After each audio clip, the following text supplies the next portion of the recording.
I am American, I'm sorry. I don't know. Everyone was quiet, so I stayed quiet. I got really nervous about it.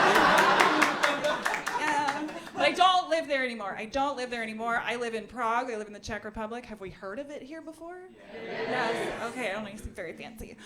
But I live in Prague. I really love living there. A lot of good things about it. But the one downfall is eventually you just will run into a very angry Czech person.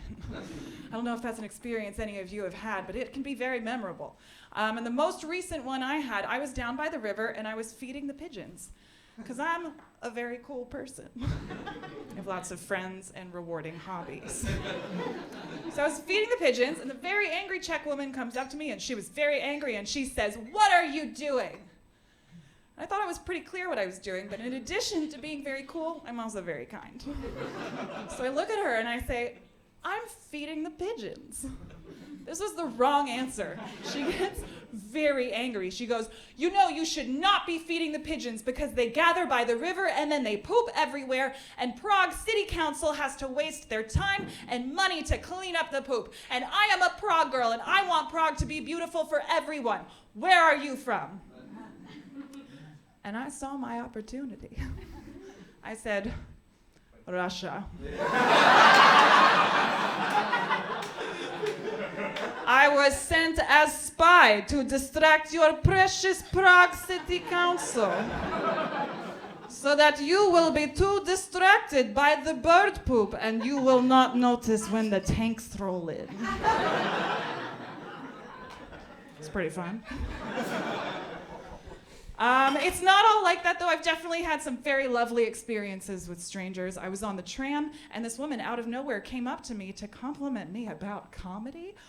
And rooms in Prague are not this full. Statistically, this was not gonna happen. So this is the best day of my life. She comes up and she says, "Hey, I just want to say I've seen your set. I really enjoy it. You are my favorite female comedian." And I was like, "Oh, you said female."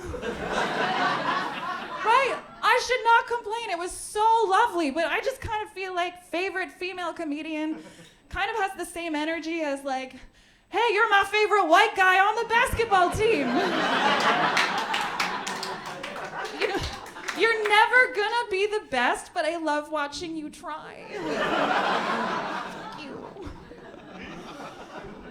A little about me, though. Admittedly, I am a little vain. But I don't think I'm quite hot enough to be as vain as I feel like I am. Do you know what I mean? I've realized I'm hot enough to get compliments, but I'm not quite hot enough to get insults. Right? And ladies, we understand there is no compliment greater than an insult from a man. I don't know if you've ever gotten a message on Instagram from a rando that's like, "Hey, beautiful, how's your day?" That means nothing. But I'm waiting for the day that I get a message that says something like, "Go to hell, you whore." I'll be like, Thank you. But I do feel pretty good about myself. I'm pretty cute when I try. It's more of a hobby than a career, I think. It doesn't happen every day. I do have to put in the effort. And then when I don't put in the effort, it's noticeable. A while ago, I got a text message from a friend of mine who's a musician. And he says, "Hey, Meredith, I'm making a music video. Would you like to be in it?" And I was raised with VH1 and MTV, and being a hot girl in a music video was the peak form of girl, right? So I'm out of my skin. I'm like, "Oh my God, Dave, yes, I would love to be in your music video. Tell me everything." And Dave says, "Great, you'll be the heroin addict." Okay, sure, yeah. I was like, fine, we'll do a project with friends. It'll be a good time. I'm aware that there's going to be a makeup artist on the set of this music video. So I just, I wake up, I take a shower, I show up, I see the makeup artist, I say, "Hey, makeup artist, I'm the heroin addict." I swear to God, this woman takes one look at me and she goes, "That's perfect." Yeah. Thank you. That's nice. Usually I like laughter, but that kind of hurts my feelings. I don't know, have you ever seen these Hollywood beautiful people in real life? It's a little upsetting for me personally. A couple years ago, I met this woman and she was simply the most stunning girl I've ever seen. And you want to know what my first thought was? Bitch. Right? It's not fair, it's not right, but that's what it was. I couldn't get it in my mind. I'm like, bitch, gotta be a bitch, probably a bitch. And then I became friends with her and I got to know her. She's the nicest person I've ever met in my life. You know, like she is kind and generous and she's one of those people that make you feel good about yourself. You know, when you're around them, just an angel. And then I got mad. I got so mad, right? Because I needed her to be a bitch on some level, right? Because I didn't want to live in a world where perfection was possible and I wasn't perfect. And then I found out she was suicidally depressed and I was like, yes! I knew it! It's okay, guys. She's an actress in LA. She's fine. But I feel a little bad. I only feel a little bad telling that joke. Because, like, obviously I'm a feminist. You know, we need to lift other women up. But I've always kind of felt like I was a bad feminist because I treat cats the way that crappy dudes treat women. Right? Like, if I see a cat on the side of the road or walking down the street, I'm like, hello, you beautiful thing. Come here, let me pet you, let me love you. And then, of course, that cat's gonna walk away from me, and I'm like, fine. I didn't want to pet you. You slut. No, but a little something else about me. I am a bisexual woman. I understand it's 2025. This is neither unique nor interesting. I have to grow a third boob or something after I finish the first two. Working on it. But I am a bisexual woman with a boyfriend, which makes me a liar. Right? No, not a liar. I've definitely dated more men than women, for sure. I think my relationship to women is kind of like a Jew's relationship to Christmas. It's not the holiday that I grew up with, but if you give me a gift, I'm gonna open it. I'm not rude. So we've been together, my boyfriend and I, we've been together for 4 years now. It's going great, love him to death. And we're at the point where we're really like teaching each other our hobbies. And they kind of fall on very gendered lines. So last year for my birthday, he got me a skateboard. I'm playing video games with him. He taught me how to play tennis last summer. And I'm teaching him how to love. We got it. Right? You train or you are trained. It's kind of a tradition, right? Like women, we have to train our men.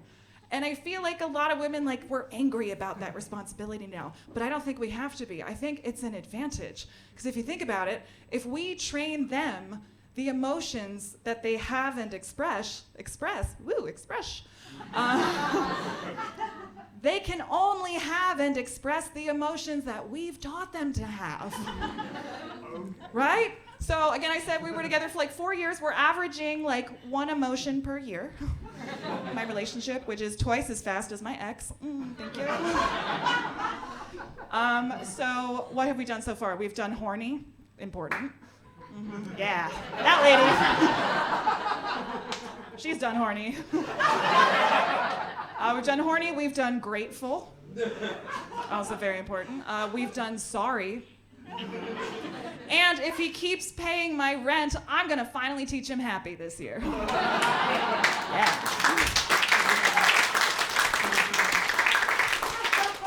So we are monogamous. We are fully monogamous, 100%. And I will say, you know, that does result in me not having slept with a lady in a long time. And it does make me a little sad because sleeping with ladies is pretty nice, right? Isn't it? Up top here, my man. Sleeping with ladies. I was gonna say, if he didn't high-five me, I would kill to be in that room later. Oh my God, he did it well. She's pregnant.